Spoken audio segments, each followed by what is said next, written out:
अगला जो सिद्धांत है वो है उत्परिवर्तनवाद यानी कि थ्योरी ऑफ म्यूटेशन या म्यूटेशन थ्योरी। ये वो है पहली राइट बॉल, और जो पिछली जो बॉल थी वो दोनों थी ट्रायल बॉल, जिसको आपने खेला और छक्का मारा लेकिन वो रन काउंट नहीं हुए। क्यों? क्योंकि वो सिद्धांत का आधार ही सही नहीं था। ऐसा लोगों ने बाद में महसूस किया और इस वैज्ञानिक ने बताया। इन्होंने कहा कि डार्विनवाद और लेमार्कवाद जो सिद्धांत हैं वो वंशानुगत जिन लक्षणों की बात कर रहे हैं वो तो कभी ट्रांसफर होते ही नहीं है, उनका जीनी आधार नहीं है। जीनी आधार यानी कि जीन से जुड़ा हुआ आधार नहीं है, और जो लक्षण ट्रांसफर होते हैं वो केवल जेनेटिकल लक्षण ही ट्रांसफर होते हैं।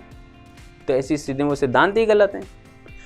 तो लोगों को लगा यार ये तो गलत बात है, मतलब डार्विन जैसे महान वैज्ञानिक की बात को आपने काट दिया। चलो ठीक है, तुम्हारी बात में दम है, लेकिन उसको इतना बुरा भी मत कहो कि वो ऐसे ही मजाक मजाक में चिपका दिया सिद्धांत। ऐसा नहीं, उनके अंदर भी सच्चाइयाँ थी। तो उस सिद्धांत को लोगों ने क्या किया? सुधार दिया। डार्विनवाद के अंदर जो सिद्धांत की बातें थी उस सिद्धांत के अंदर किया लोगों ने इस सिद्धांत को जोड़ दिया कि भाई ये तुम जो बोल रहे हो वो भी जोड़ देते हैं, गुस्सा मत हो। तो दोनों सिद्धांत को जोड़कर एक नया सिद्धांत बनाया जिसको हमने बोल दिया नव डार्विनवाद। और ये नव डार्विनवाद वो सिद्धांत है जो वर्तमान हकीकत है, जिसके अंदर जो वैज्ञानिक आधार है वो भी सही है और जो वास्तविकता है संघर्ष की वो भी मौजूद है। ठीक है, तो पहले अपन पढ़ लेते हैं उत्परिवर्तनवाद। तो उत्परिवर्तनवाद जो सिद्धांत है हॉलैंड के वैज्ञानिक ह्यूगो डी ब्रीज नामक वैज्ञानिक ने 1901 में दिया। इसीलिए हमने उसको क्रम में पढ़ा कि पहला वाला जो सिद्धांत था लेमार्क का वो 1809 में दिया गया। दूसरा वाला जो सिद्धांत था डार्विन का वो 1859 में दिया गया। फिर जो तीसरा सिद्धांत है 1901 में दिया गया। अब 1901 में दिए गए सिद्धांत और 1859 में दिए गए सिद्धांत के बीच में कुछ तो ऐसा हुआ था कि तब जाके सिद्धांत को गलत साबित किया गया, और वो हुआ था 1865 में। 1865 में ग्रेगर जॉन मेंडल ने अपने सिद्धांतों को पब्लिश किया था, जिसको अपन कहते हैं आनुवांशिकता के सिद्धांत, जेनेटिकल थ्योरीज। इन जेनेटिकल थ्योरीज को डी ब्रीज ने पढ़ा। ये भी अपने स्तर पे जेनेटिकल थ्योरी प्रस्तुत कर चुके थे, वो पूरी कहानी अपन जेनेटिक्स में पढ़ेंगे। ठीक है, फिर इन्होंने अपने सिद्धांतों को भी पढ़ा, इन्होंने जेनेटिक्स की थ्योरी को भी पढ़ा। उसके बाद इन्होंने निष्कर्ष निकाला कि लेमार्कवाद और डार्विनवाद के आधार सही नहीं हैं। फिर बाद में इनके आधारों को सही किया गया और नया सिद्धांत दे दिया गया। ठीक है, तो ये पहली राइट बॉल समझने की कोशिश करें। इस सिद्धांत के अनुसार क्या हुआ, प्रत्येक जीव में कुछ अचानक से परिवर्तन होते हैं। जैसे कि गधे के सर पे से सींग गायब हो गया अचानक से। रात को क्या हुआ, गधा सोया, सुबह उठा तो गधे के सर पे से सींग गायब हो गया। तो उसके बाद जितने भी गधे पैदा हो रहे हैं उन सब में सींग है ही नहीं। कुछ इस तरह से अचानक से परिवर्तन हुआ बैठे बैठे। तो ऐसे कोई परिवर्तन होते नहीं हैं, लेकिन उन्होंने बोला भैया सही है, मान लिया, अपन क्या कर सकते हैं। अब क्या होता है, जब आप इतिहास पढ़ते हैं तो उसमें ये बोला जाता है गौतम बुद्ध को अचानक से ज्ञान की प्राप्ति हुई, महावीर स्वामी को अचानक से ज्ञान की प्राप्ति हुई। तो इनको अचानक से ज्ञान की प्राप्ति हो रही है, तो अचानक से कैसे हो रही है, मेरे को तो ये बात समझ नहीं आती। ऐसे ही इन्होंने कहा अचानक से घटने वाली कुछ स्थितियां पैदा होती हैं जिससे लक्षण परिवर्तित हो जाते हैं। तो अचानक से कैसे हो जाता है, कुछ तो क्रम होगा उसका। अचानक से लोग इसलिए बोल देते हैं क्योंकि इसके पिछला आधार क्या है उनको पता ही नहीं होता। ठीक है, तो ये बताते हैं उत्परिवर्तन अचानक घटने वाली एक स्थिति है।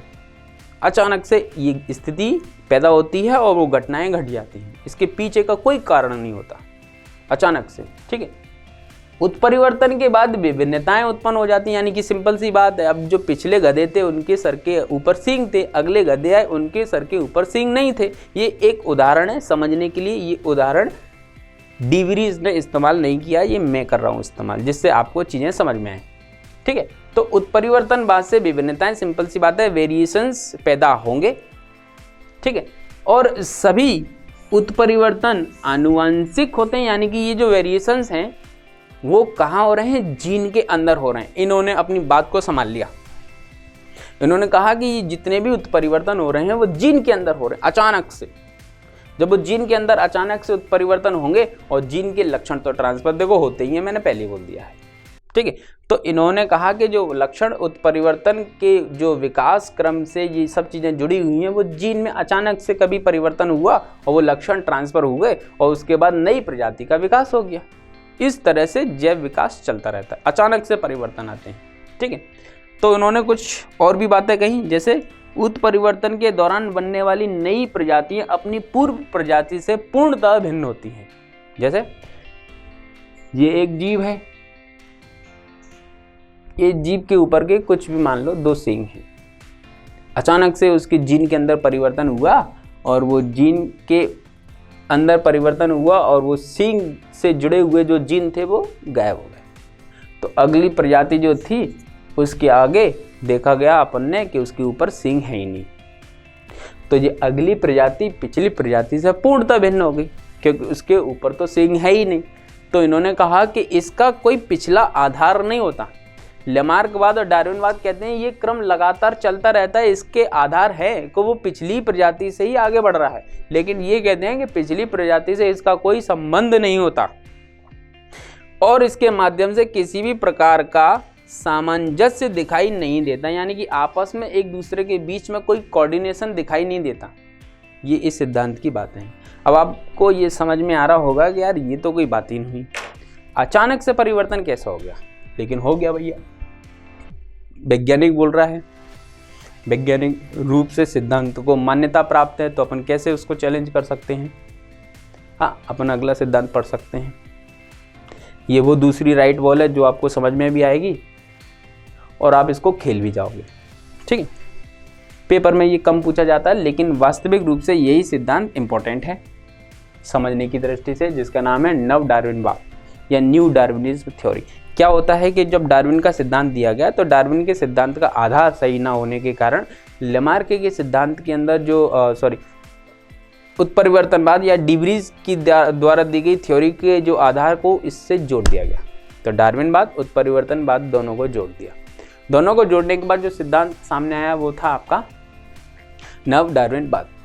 देखिए 19वीं सदी के अंत तक आते आते, यानी कि 1800 का जो सन चल रहा था, पूरा सदी चल रही थी, उसके अंत तक आते आते डार्विन के प्रति, डार्विनवाद का जो सिद्धांत था उसके प्रति वैज्ञानिकों में विश्वास थोड़ा कम होने लगा कि यार ये बात जो है वो सही तो है लेकिन हजम नहीं हो रही। क्यों? क्योंकि जब वो ट्रांसफर हो ही नहीं रहे हैं ऐसे लक्षण, तो आप कैसे ट्रांसफर कर सकते हो। तो ये बात वैज्ञानिकों के अंदर क्या है कि चीज़ें चुभने लगी। इस कारण डार्विन के समर्थकों ने, डार्विनवाद को जो सच मानते थे, उन्हीं लोगों ने इसको जीनवाद से जोड़ दिया, यानी कि जेनेटिकल जो थ्योरी थी वो इसके अंदर डाल दी। अब ये बोल दिया कि जो लक्षण ट्रांसफर हो रहे हैं वो जीन के अंदर परिवर्तन होने से हो रहे हैं, जो उपार्जित लक्षण हैं वो जीन के अंदर परिवर्तन करते हैं, वो चीज़ें इसमें एक चीज़ जोड़ दी। जीनवाद के ढांचे में ढालकर एक नए सिद्धांत को पब्लिश किया जिसका नाम था नव डार्विनवाद, या इसका दूसरा भी नाम रखा गया संश्लेषणात्मक सिद्धांत या सिंथेटिक थ्योरी। ठीक है। अब ये सिंथेटिक थ्योरी क्या है और कैसे काम करती है? इस सिद्धांत के अनुसार वही सारी बातें। पहला, आनुवंशिक विविधताएं उत्पन्न होती हैं, यानी कि प्रत्येक जीव संघर्ष करता है, संघर्ष के दौरान नए लक्षण उत्पन्न करता है। नए जो लक्षण उत्पन्न होते हैं उनका जो आधार है वो आनुवंशिक होता है, ये बात यहाँ जोड़ दी गई। पहले उन्होंने आनुवंशिक आधार नहीं बताया था, तो उसका जो आधार है नए लक्षणों का वो क्या है? आपका आनुवंशिक, जेनेटिकल आधार है। और जननात्मक विलगन की उत्पत्ति एवं विकास, यानी कि अब उसके बाद क्या होगा, जननात्मक जो अगली प्रजाति आएगी उसके अंदर ये आनुवंशिक आधार क्या हो जाएंगे? ट्रांसफर हो जाएंगे। जैसे वो ट्रांसफर हो जाते हैं तो कोई नई प्रजाति विकसित होगी, और जो नई प्रजाति विकसित होगी उसके अंदर यदि वो सरवाइव कर पाएगी, यदि वो फिट रहेगी तो प्रकृति उसका चयन कर लेगी, और प्रकृति द्वारा चयन किए जाने के कारण वो नए नए लक्षण पैदा करती जाएगी। तो इस प्रकार से ये सिद्धांत जो है वो डार्विनवाद और उत्परिवर्तनवाद का मिश्रण है। पेपर में जब ये प्रश्न पूछा जाए तो आपको ये टिक लगाना है, नव डार्विनवाद, डार्विनवाद और उत्परिवर्तनवाद के सिद्धांतों का मिला जुला स्वरूप है। ठीक है, नोट इंपॉर्टेंट है। इस प्रकार जैविक प्रक्रम, यानी कि जो जीवन का विकास है वो बना रहता है, जिससे नई नई प्रजातियां विकसित होती हैं। कुल मिला के 4 सिद्धांत अपनी अपनी बातों पर अड़े रहे। चारों सिद्धांतों की एक समरी को अपन दोहरा लेते हैं। लेमार्क कहते हैं जीवन में संघर्ष है, प्रत्येक जीव संघर्ष करते हैं, संघर्ष के दौरान नए लक्षण पैदा करते हैं, वो ट्रांसफर होते हैं, नई प्रजातियां जन्म लेती हैं और ये जैव विकास क्रम चलता रहता है। सिंपल सा उन्होंने एक थ्योरी दे दी। फिर उसके बाद दूसरे वैज्ञानिक आए डार्विन। उन्होंने कहा कि डार्विन ये मानते हैं, डार्विन ने ये कहा कि ये जो सिद्धांत है वो लेमार्क के सिद्धांत से मिलता जुलता होगा, लेकिन इसके अंदर थोड़ी उससे अलग बातें हैं। जैसे संघर्ष की बात ये भी करते हैं। संघर्ष के इन्होंने आयाम भी बता दिए कि 3 प्रकार से संघर्ष हो गए, अपनी प्रजाति, दूसरी प्रजाति और प्रकृति। इस संघर्ष में इन्होंने कहा कि जो जीव फिट रहेगा, सरवाइव करने के लिए जो फिट रहेगा वही प्रकृति द्वारा चयनित होगा, और जो चयनित होगा वो विकास क्रम को आगे बढ़ाएगा। ठीक है। अब यहाँ का जो आधार है वही उपार्जित लक्षण थे, जो डी व्रीज ने खारिज कर दिए। उन्होंने कहा कि जो जेनेटिकल आधार हैं केवल वही ट्रांसफर होते हैं, सोमेटिक यानी कि कैरेक्टर जो हैं आपके उपार्जित, जो प्रकृति के द्वारा अर्जित किए गए वो ट्रांसफर नहीं होते। नहीं तो लोहार जो है, लोहार का बच्चा भी फौलाद ही पैदा होता। ठीक है। तो उन्होंने कुछ इस तरह की बातें कही, तो उसके बाद लोगों को लगा हाँ यार बात तो सही है, तो लोहार का बच्चा या बाहुबली का बच्चा बाहुबली नहीं हुआ।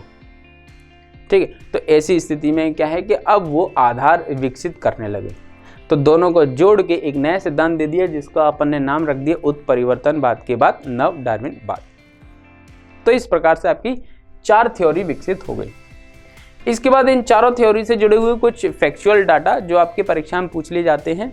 जैसे डार्विन जो हैं, डार्विन ने ये जो सिद्धांत दिया था वो एक बीगल नाम के जहाज की यात्रा के दौरान उन्होंने कुछ नए चीज़ों को देखा, सुना, समझा। नए प्रजातियों को देखने के बाद उन्होंने एक बुक लिखी थी। बुक का नाम अभी हम बता चुके हैं, ओरिजिन ऑफ स्पीसीज, या हिंदी में जातियों का उद्भव। याद इंग्लिश में ही करना है। ठीक है। लेमार्क वाद को सर्वप्रथम चुनौती वाइसेन नामक वैज्ञानिक ने दी थी। वाइसमैन नामक वैज्ञानिक ने लेमार्कवाद को चुनौती दी।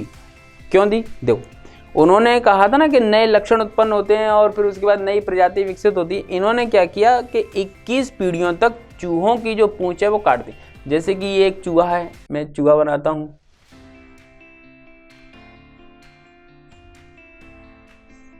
ठीक है, ये चूहा है आपका। इस चूहे की पूंछ उन्होंने काट दी, फिर इसके दूसरे चूहे के साथ प्रजनन कराया। फिर उसके बाद एक नया चूहा उत्पन्न हुआ, उसकी भी पूंछ काट दी। एक पीढ़ी हो गई, फिर उसके बाद दूसरी पीढ़ी, तीसरी पीढ़ी, चौथी पीढ़ी, ऐसे वो 21 पीढ़ी तक क्या चूहों की पूंछों को काटते गए।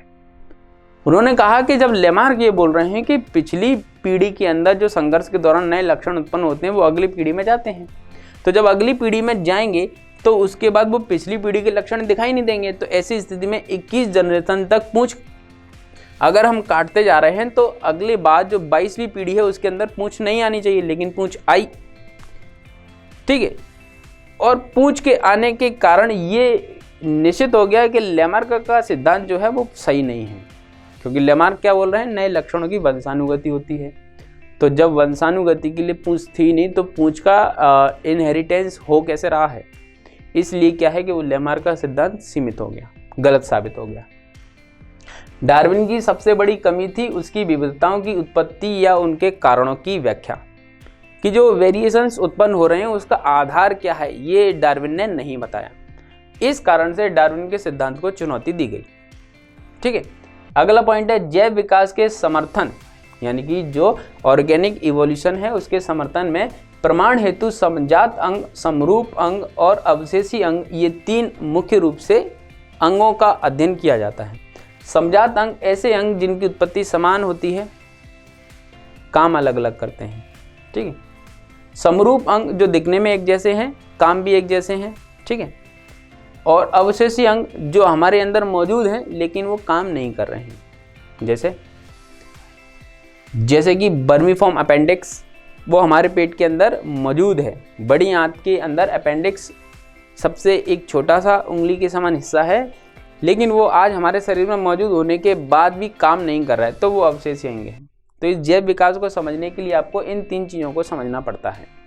3 मार्कर के तौर पे ये प्रश्न पूछ लिए जाते हैं कि समजात अंग क्या है, समवर्ती अंग क्या है या समरूप अंग क्या है और वो अवशेषी अंग क्या है। तो आज के लेक्चर में हमने केवल इतना जाना कि जैव विकास क्या होता है और किस प्रकार से ये गति करता है। सभी अपने अपने वैज्ञानिकों ने अपने अपने सिद्धांतों को प्रचलित किया और जो डार्विनवाद है परीक्षा की दृष्टि से ज़्यादा इम्पोर्टेंट है। और डार्विनवाद न सिर्फ परीक्षा बल्कि व्यक्तिगत रूप से भी इम्पोर्टेंट, आपको इसके अंदर